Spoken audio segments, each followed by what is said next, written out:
Una lengua natural solo es aprendible a partir de las producciones efectivas que toman aspectos muy diversos porque se articulan con situaciones de comunicación muy diferentes. Lo que llamamos textos son sus formas empíricas de realización. En razón del doble estatuto del lenguaje, sistema y uso, las ciencias del lenguaje se desarrollaron en dos tendencias: el estudio de la estructura y el estudio del funcionamiento de las distintas clases de textos que se utilizan. El primer enfoque interno estudia el sistema haciendo abstracción de las condiciones efectivas de la producción verbal, sin tomar en consideración los efectos de las diferentes situaciones de comunicación sobre esas producciones ni los cambios que acarrean al entorno humano.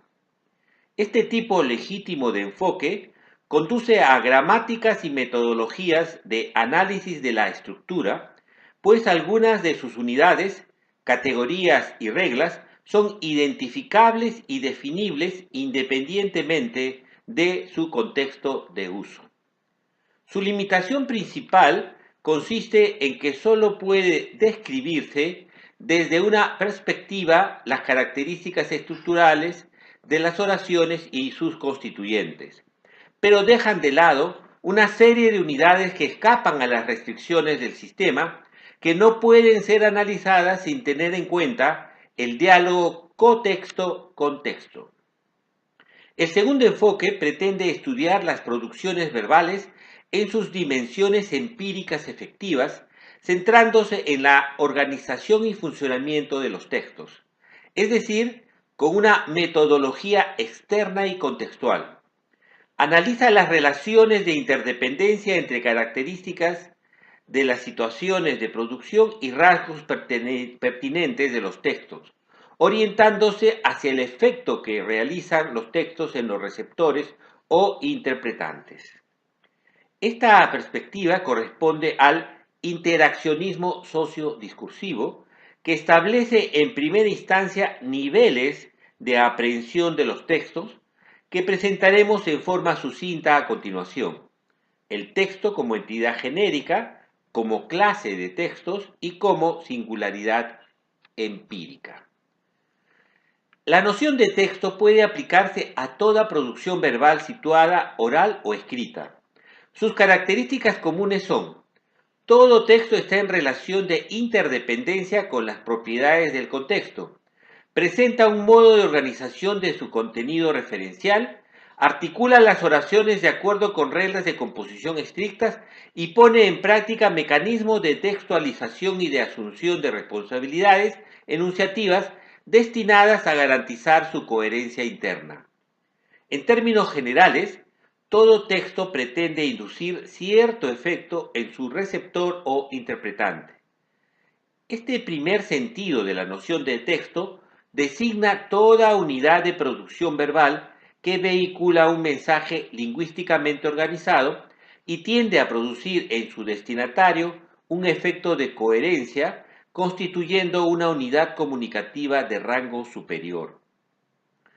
Aunque de este modo adoptamos una redefinición genérica del texto, este se caracteriza por su gran diversidad y variabilidad, en consecuencia por una gran cantidad o conjunto de características diferenciales, cuyos géneros responden a sectores sociales, variaciones grupales e individuales, emulación, etc.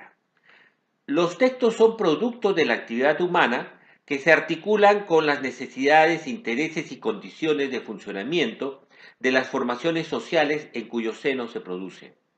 Dado que los contextos sociales son diversos y evolutivos, en el curso de la historia se han elaborado diferentes modos de hacer los textos o diferentes clases de textos.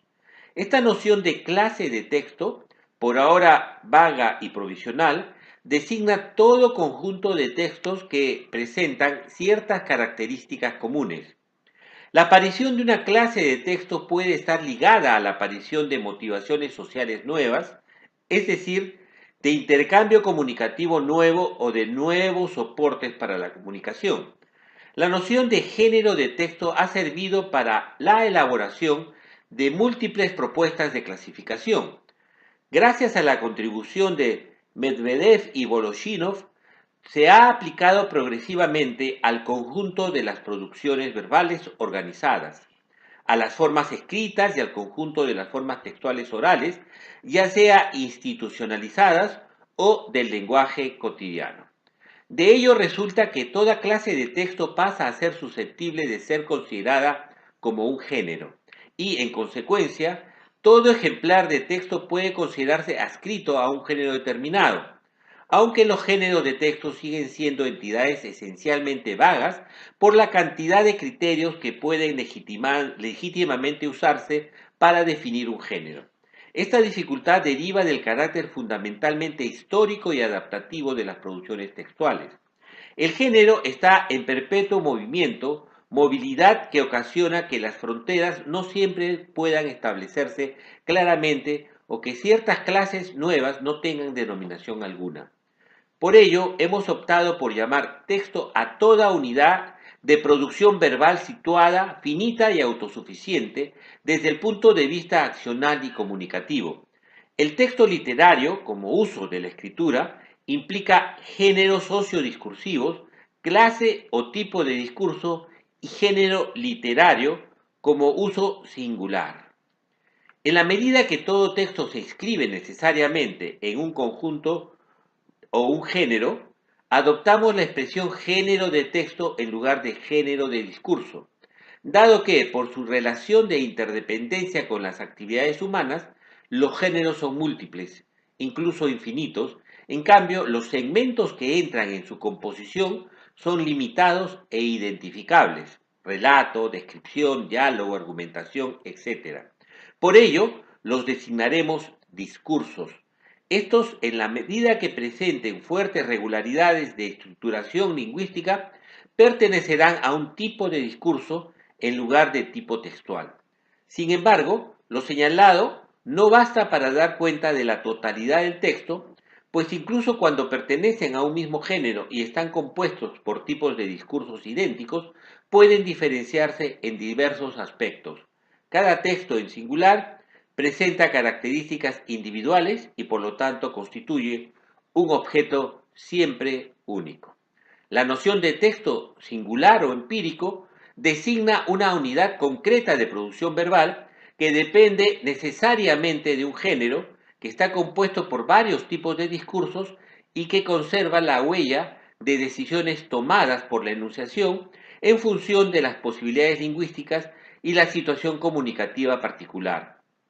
Toda esta precisión nos conduce al planteamiento metodológico general del interaccionismo sociodiscursivo, que comienza por los datos empíricos y su recolección, lectura, se sigue con las condiciones de producción del texto, la arquitectura interna de la textualización. El resultado, más que una paráfrasis del texto, deviene una reconstrucción desde el efecto hacia la enunciación, por lo que su resultado como texto, a su vez, pretende un diálogo interactivo con los lectores en una acción orientada a multiplicar los efectos iniciales. Como siempre, esperamos que lo desarrollado haya sido de utilidad y nos despedimos dejando algunos esquemas que ayudan a la comprensión de lo señalado y las referencias virtuales y bibliográficas para aquellos que deseen profundizar en el tema.